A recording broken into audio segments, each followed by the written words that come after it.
En 1835, Robert Chambers trazó una primera línea fronteriza entre Venezuela y Guyana Británica, que abarcaba desde el río Moruca hasta el Esequibo, una extensión aproximada de 4.290 kilómetros cuadrados.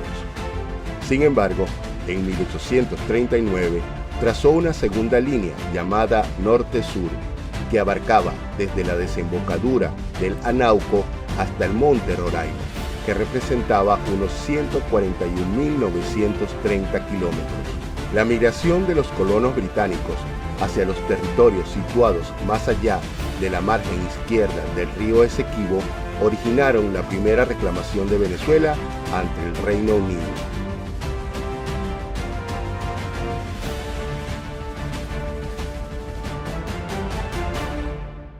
Bueno, definitivamente, tres grandes países poderosos se confabularon para apoderarse del territorio del Esequibo que le pertenece a Venezuela. Esos países son Estados Unidos, Inglaterra y Rusia. Cada país tenía dos representantes, menos rusos que tenía uno, pero es como el fiel de la balanza. Pero los rusos, por supuesto, apoyan la decisión de apropiarse de ese terreno, del Esequibo. En 1713 se firma el Tratado de Utrecht, donde Inglaterra, estos países, Inglaterra aprueba, acepta cuál es el territorio de España, y dentro de eso está el Esequibo. Y Venezuela es designada en 1777 como Capitanía General de Venezuela. Y allí los límites de esa capitanía es el río Esequibo. Y tanto es así que en 1786 se hace el primer mapa y la Capitanía General se le designa allí como límite del este el río Esequibo. Pero hay una cosa muy interesante, que en 1834 Inglaterra reconoce la independencia de Venezuela y acepta que el territorio es ese hasta el Esequibo. Pero en el año 35 hay un personaje siniestro, como es el señor Robert Herman Schomburgk, quien primero traza la línea por el Esequibo perfectamente, pero en los años sucesivos se va corriendo hacia el oeste hasta lograr que 159.500 kilómetros cuadrados fueran despojados a Venezuela, a la Capitanía General de Venezuela. Y hay un hecho muy importante, que se reconoce la soberanía sobre ese territorio cuando la misma Inglaterra le pide permiso a Venezuela para instalar un faro en Punta Barima, tierra que está al este del territorio del Esequibo. Es un hecho que demuestra que ellos no tenían esa propiedad. Entonces, de hecho, Inglaterra solamente con esa solicitud está demostrando el respeto a la soberanía de la Capitanía General de Venezuela o de Venezuela en esa oportunidad. Una cosa también muy importante, que cuando se queda Gran Colombia, Simón Bolívar integra ese territorio y precisamente esa capitanía, que es ya Venezuela, en los límites son el Esequibo.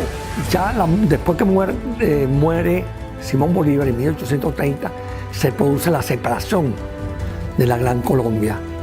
Y en 1830 el Congreso de Valencia determina la separación de Venezuela de la Gran Colombia, y todo el territorio de Venezuela lo constituye la Capitanía General de Venezuela, que tiene sus límites en el Esequibo. Ahora, ante esta arbitrariedad, Venezuela hace un reclamo enérgico y se firma el tratado,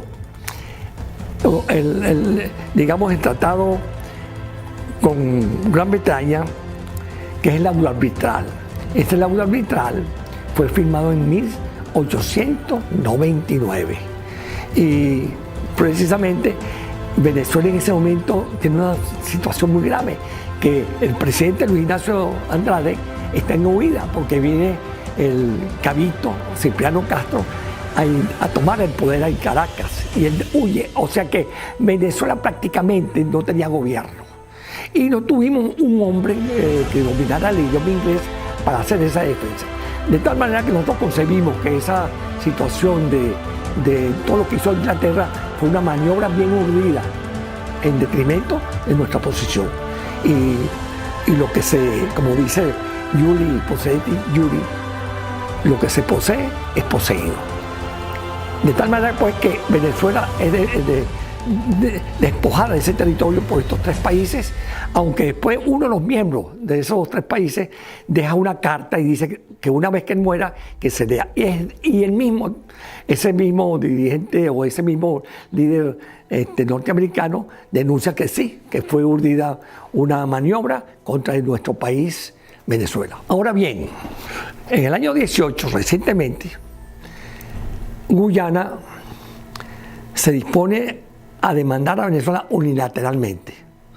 Y ellos se basan en una decisión de la ONU o de la Organización de Naciones Unidas para que acudamos al Consejo Internacional de Justicia.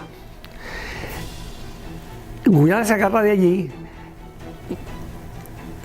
declara que el laudo arbitral sigue siendo legal, oportuno, y dice que no puede haber un acuerdo como firmado en Ginebra, sino que vayamos al laudo arbitral y con la aprobación del laudo arbitral prácticamente no hay que hacer nada, ya perdimos el territorio.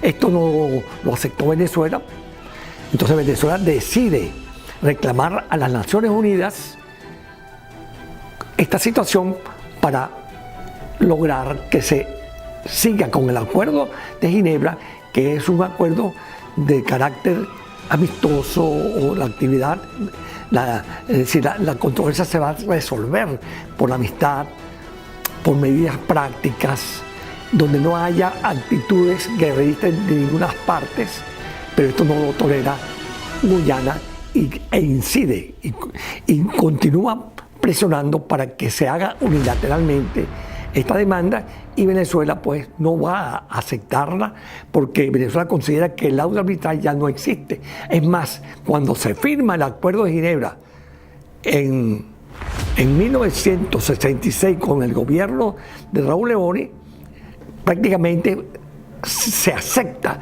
que el laudo arbitral no tenía, digamos, vigencia. Sin embargo, pues Guyana se agarra de allí, y eso pues no lo va a tolerar Venezuela hasta hoy, como se está haciendo. Es cierto que el artículo 33 de la Carta Magna de las Naciones Unidas tolera que hay otras instancias hasta llegar a los contenciosos, pero es que el Acuerdo de Ginebra no está pensando en nada de orden legal. Todo está relacionado con una controversia que se va a resolver por la vía de la amistad, por medidas pragmáticas. Y de hecho, una vez firmado el acuerdo, se deja de un lado el laudo arbitral. Y esto lo reconoció Inglaterra oportunamente. ¿Qué hace Guyana? Guyana dice, el momentico, es que Inglaterra desconoce ese laudo arbitral. Y allí también se asienta, pero eso no es así. Porque ya cuando se firma el Acuerdo de Ginebra es porque el laudo arbitral fue considerado írrito y considerado nulo. Así que teníamos que seguir con el Acuerdo de Ginebra para seguir pues logrando nuestro territorio, que sea pues que sea o bien llegar a un acuerdo para establecer medidas, formas de la explotación de la zona o del uso de esos territorios, o definitivamente que Venezuela rescate su propiedad que le corresponde por aquello de Iuri Posetti y Iuri.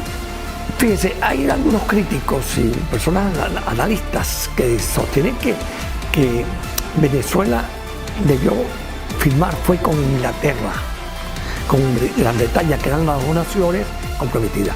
Pero ¿qué hizo Inglaterra? Con una premeditación,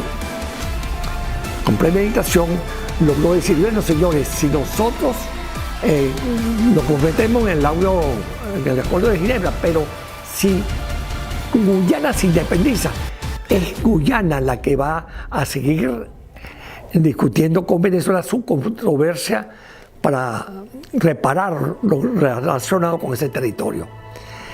Pero eso fue premeditado. Inmediatamente, una vez que se firmó el acuerdo, a los 3 meses independizan a Guyana.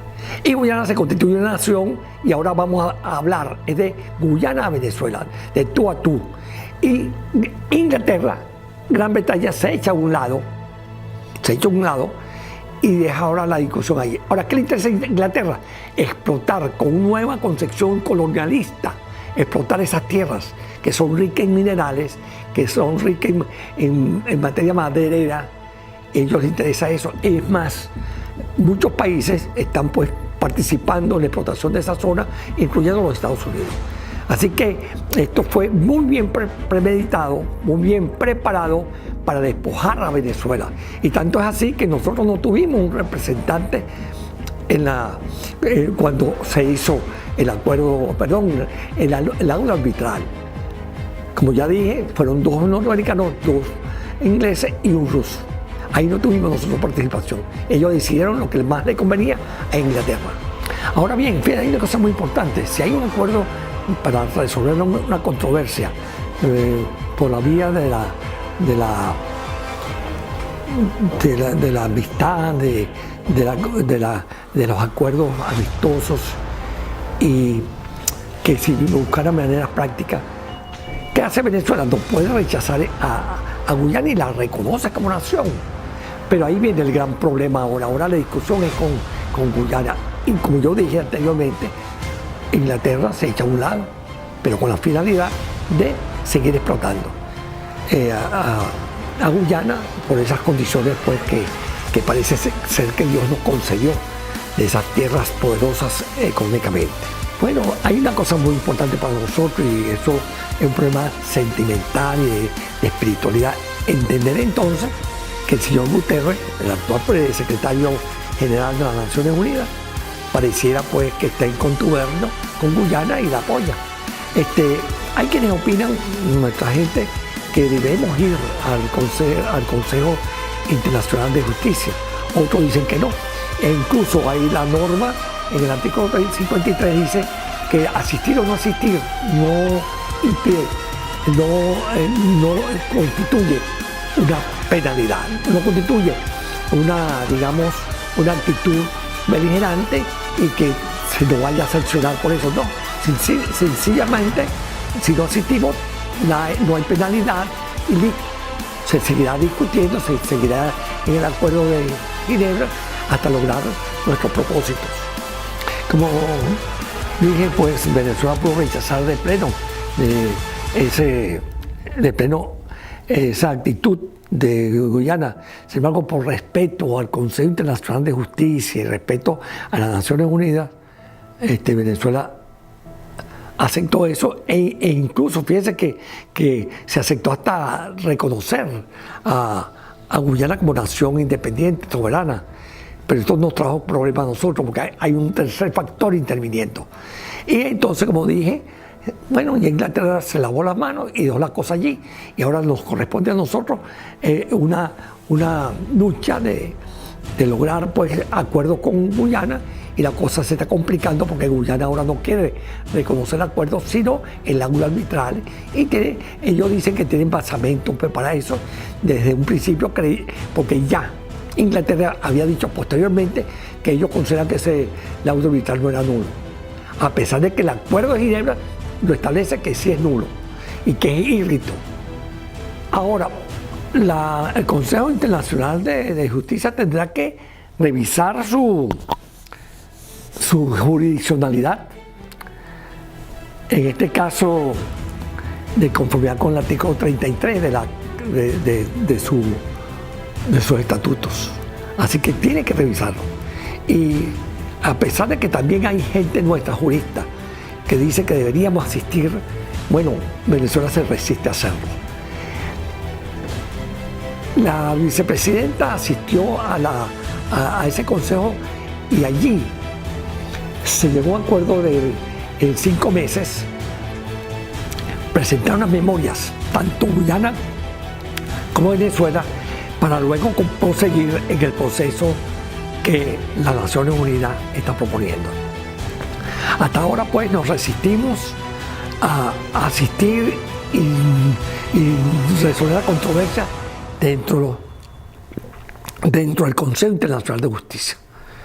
Esperaremos, estaremos alertas sobre ese particular. Lo que sí es cierto es que Venezuela, sus habitantes, su gobierno, el Estado en general, o la nación, ese concepto de nación, está obligada a defender su territorio con todos los medios posibles que existan. Requerimos una unión de nuestros habitantes, de todos los habitantes de este país, para defender este territorio que nos pertenece históricamente.